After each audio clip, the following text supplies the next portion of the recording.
이런 구절을 보면 정말로 우리의 삶의 모습이 어떠하든 간에 구원의 문제에 있어서는 영향력을 못 미치는 것처럼 보여지죠. 그러나 문제는 성경은 완전히 정반대의 이야기도 하고 있다는 것입니다.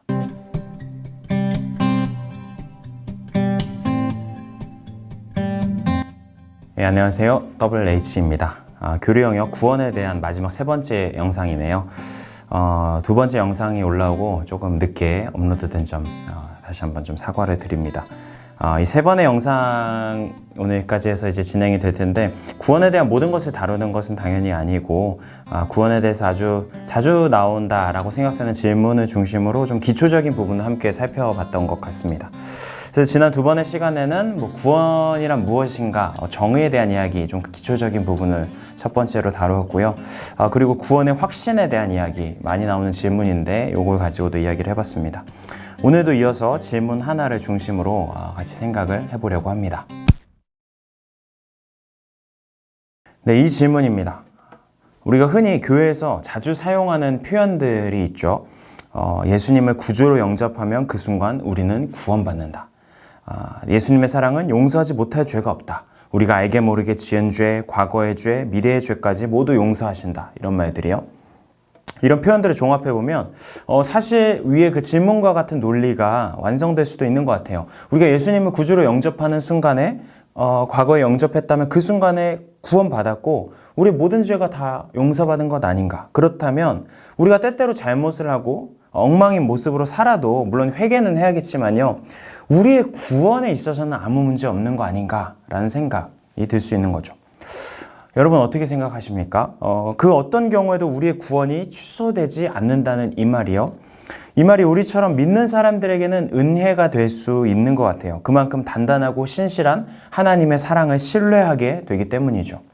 하지만 동시에 커다란 걸림돌이 되기도 합니다. 우리 스스로 보기에도 약간 찝찝하실 수 있고 좀 민감하신 분들은 이게 뭐지? 라는 생각이 들 수도 있어요. 특히나 믿지 않는 사람들이 보기에는 이런 구원에 대한 교리가 결정적으로 기독교인들을 좀 위선적이다라고 생각하게 만드는 부분이 되기도 합니다. 교회 다니는 자기들이나 우리나 삶의 모습은 큰 차이는 없는데 자기들은 이미 구원받았다라고 하고 우리는 지옥 갈 거다라고 말하니까 좀 어이없게 느껴지는 거죠.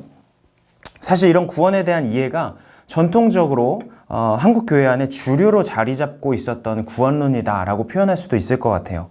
어찌되었든 예수님의 십자가 죽음과 부활로 우리는 단번에 구원을 받았고 그 강력한 구원의 은혜는 결코 취소되지 않는다는 말이죠. 그러나 문제는 이런 구원론은 우리가 이단이라고 말하고 있는 구원파의 구원교리와 아주 흡사하다라는 것입니다.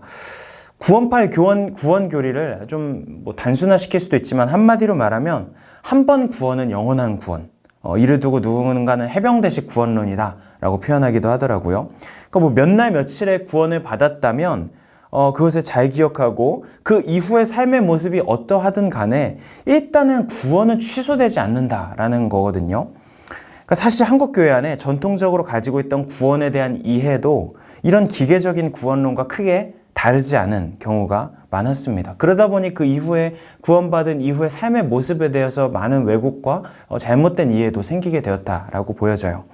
자, 그러면 과연 성경이 말하는 이 구원도 이런 모습일까가 결국 가장 중요한 부분이겠죠. 물론 여러분, 성경은요, 우리의 구원의 확실성에 대해서 이야기도 합니다. 지난 두 번째 시간에 살펴본 것처럼 그 근거가 우리에게 달려져 있지 않고 하나님의 신실하심에 있죠. 그래서 대표적으로 로마서 8장 38절, 39절 이런 데도 보시면 어떤 변수도 하나님의 사랑에서 우리를 끊을 수 없다라고 표현을 하고요. 로마서 2장 8절에도 보시면 그 은혜에 의하여 믿음으로 말미암아 구원을 받았어요. 이런 구절들을 보면 우리의 구원이 이미 완성된 것처럼 말하고 있죠. 또 공통적인 특징은 아까도 말했지만 구원이 완성되는 데 있어서 우리의 상태나 조건이 전혀 변수가 되지 않는 것처럼 말하는 거예요. 이런 구절을 보면 정말로 우리의 삶의 모습이 어떠하든 간에 구원의 문제에 있어서는 영향력을 못 미치는 것처럼 보여지죠. 그러나 문제는 성경은 완전히 정반대의 이야기도 하고 있다는 것입니다. 빌립보서 2장 12절 아주 유명한 구절이죠. 이게 여러분 믿지 않는 사람들에게 이제 막 예수님을 믿어야 되는 사람들에게 보낸 편지가 아니에요. 기독교인 공동체에게 보내진 편지입니다. 그런데도 이 편지를 보면 구원은 전혀 완성되지 않은 것이에요. 두렵고 떨림으로 계속해서 조심스럽게 이루어가야 하는 것처럼 말해요. 마태복음에도 이와 같은 결의 구절을 많이 볼 수 있는데요. 몇 가지만 뽑아서 말씀드리면 유명한 말씀은 마태복음 7장 21절에요. 하나님의 나라에 들어가는 어떤 구원의 문제에 있어서 하나님의 뜻대로 행하는 삶의 모습이 중요하다라고 말해요. 주여 주여 한다고 해서 들어가는 게 아니다라고 말하죠. 그리고 그 다음에 마태복음 22장에 보면 유명한 혼인잔치의 비유가 나오는데요. 이 비유의 내용을 간단히 말씀드리면 이렇습니다. 어떤 임금이 혼인잔치를 베풀어요. 그리고 사람들의 자격과 조건에 상관없이 초대를 합니다. 그렇게 잔치에 초대되어 잔치 자리가 손님으로 가득 차게 돼요. 여기서 이 잔치는 성경에 잔치라는 비유가 많이 나오지만 하나님 나라의 어떤 구원의 기쁨에 참여하는 이미지로서 잔치를 말합니다. 어쨌든 임금의 초대로 인해 자격 없는 자들이 잔치에 참여한다는 것은 오로지 우리가 은혜로 선물처럼 하나님 나라의 그 잔치의 기쁨에 초대되었음을 말하고 있죠. 근데 여러분, 여기서 끝나면 참 은혜로울 텐데 문제는 그 다음이에요. 여기서 끝나지 않고 한 가지 이야기가 덧붙여서 나오는데 혼인 예복을 입지 않은 어떤 한 사람의 이야기가 나옵니다. 그 사람이 잔치 자리에서 보여지는 거예요. 혼인 예복을 입지 않은 어떤 한 사람을 임금이 발견을 해요. 그리고 그 사람을 왜 너는 입지 않았냐라고 추궁을 한 후에 잔치에서 내쫓아 버립니다. 여기서 이 예복에 대해서 해석이 분분하긴 하지만 대체적으로 삶의 열매, 삶의 모습이라고 보는 견해가 많아요. 다시 말해서 이 본문의 비유가 보여주고 있는 이미지가 뭐냐면요.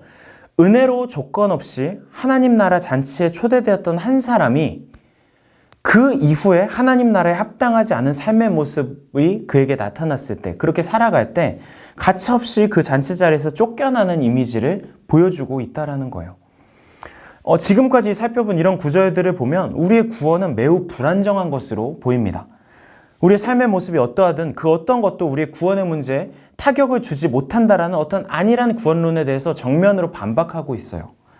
구원은 두렵고 떨림으로 조심스럽고 섬세하게 이루어가야 하는 것이고, 구원에 합당한 삶의 열매, 삶의 모습이 보이지 않는다면 언제든 그 구원의 자리에서 쫓겨날 수 있는 것처럼 이야기하고 있죠.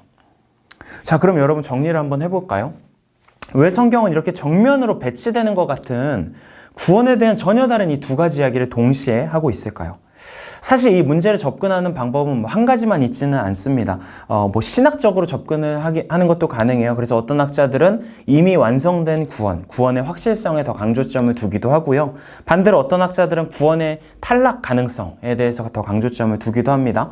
또 역사적으로 어떤 시대는 이런 구원론이 더 있었고, 또 어떤 시대는 이런 구원론이 더 있었고, 이런 역사적인 관점으로 말할 수도 있겠지만요. 저는 이 시간에 조금 더 단순한 접근으로 성서의 성격을 생각하면서 이 문제를 좀 생각해 보려고 해요. 이미 다른 목사님들의 성경 개론 강의를 들어보셨으면 아시겠지만, 여러분, 성경은 오랜 시간에 걸쳐서 다양한 상황의 공동체를 향해서 쓰여진 책입니다. 다시 말해서 똑같은 상태, 어떤 똑같은 상황, 조건에 있는 동일한 대상에게 쓰여진 책이 아니다라는 거예요. 왜 이걸 이해하는 게 중요할까요? 예를 들어 봅시다. 여러분, A라는 한 청년이 있어요. 모든 것은 다 지금 제가 가상으로 만들어낸 예화입니다. A라는 청년이 있는데 이성 친구랑 연애를 하는데 이 관계가 지속될지 안 될지 항상 막 불안해하는 거예요.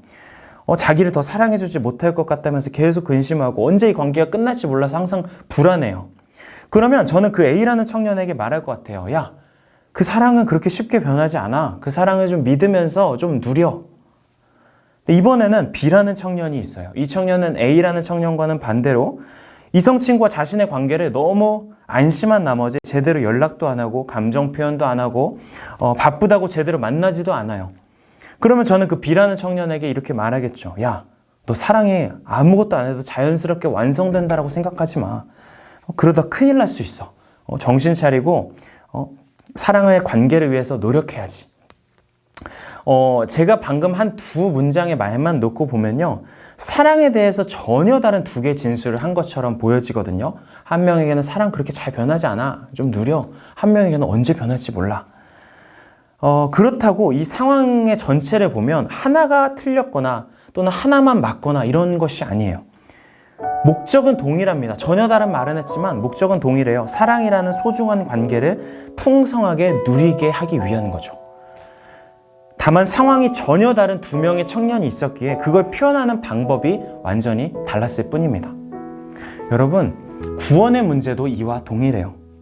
성경은 왜 구원의 확실성에 대해서 그렇게도 강조를 하는 부분이 있을까요? 하나님의 구원에 대해서 신뢰하지 못하고 자기 자신의 약함, 부족함에만 초점을 맞추는 사람들과 공동체가 있었기 때문이에요. 이런 공동체를 대상으로 하고 쓴 복음서나 서신서에서는요, 어떤 것도 끊을 수 없는 하나님의 사랑에 대해서 이야기를 합니다. 그 신실함에 대해서 이야기를 하죠. 핵심은, 목적은 하나님이 선물로 주신 구원의 관계를 풍성히 누리라는 거예요. 반대로 왜 성경은 구원이 마치 탈락할 것처럼 그런 탈락 가능성에 대해서도 이야기를 할까요? 자기 자신들은 이미 선민이 되었고 하나님 나라의 테두리 안에 들어와 있다고 확신하면서 다른 이들을 정죄하고 무시하던 오만한 자들과 그런 공동체들이 있었기 때문이에요.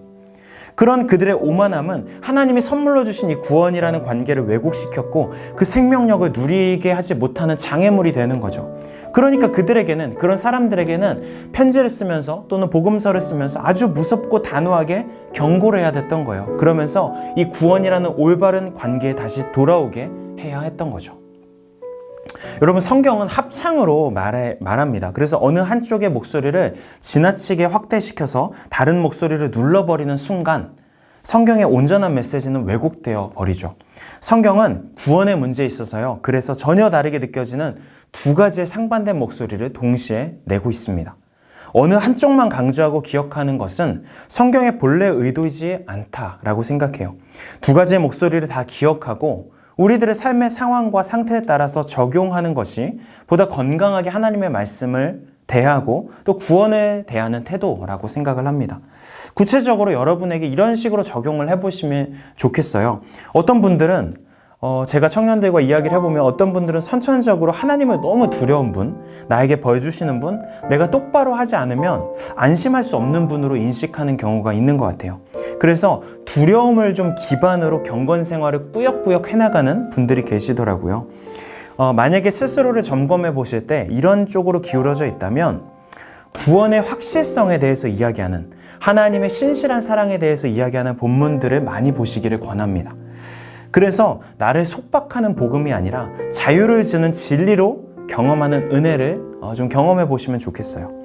반면에 또 이런 분도 있을 수 있는 것 같아요. 어릴 때부터 가진 신앙이 이제 너무 익숙한 거예요. 너무 매너리즘에 빠져서 너무 안일하게 나태하게 교회를 다니시는 분들이 있을 수 있어요. 그래서 자신은 누구보다 종교 생활을 열심히 하고 있다는 사실만으로 안심하면서 삶의 모습이 점점 망가지고 방탕해지고 또 나아가서 자신보다 못한 타인을 정죄하는 자리에 있으실 수도 있죠.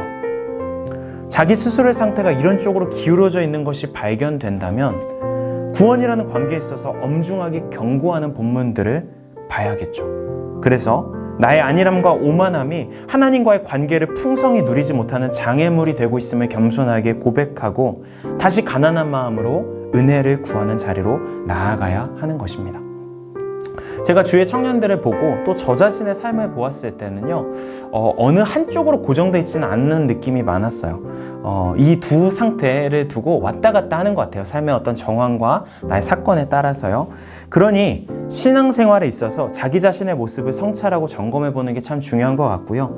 말씀과 기도를 통해서 자기 자신을 정직하고 진실하게 직면해 갈 수 있고 또 공동체 안에서의 관계를 통해 직면해 갈 수 있잖아요. 그렇게 발견된 자신의 어떤 참 모습에 따라서 이런 구원의 다양한 목소리를 좀 들어보시고 그 목소리 안에 담겨있는 목적은 결국은 동일합니다. 하나님과의 풍성한 이 구원의 관계를 너가 더 건강하게 누렸으면 좋겠다라는 거죠. 그 하나님의 사랑과 그 배려를 여러분의 각자의 상황에 맞게 건강하게 경험해 가실 수 있기를 축복합니다. 이렇게 해서 구원에 대한 3번에 걸친 기초 강의를 모두 마무리했습니다. 하나님이 우리에게 선물로 주신 그 구원이라는 관계를 소중히 여기며 그 기쁨을 날마다 더 키워가시는 은혜를 누려가시는 우리 청년다움을 함께 하시는 모든 청년들이 되기를 축복합니다. 예, 여러분 들어주셔서 감사합니다.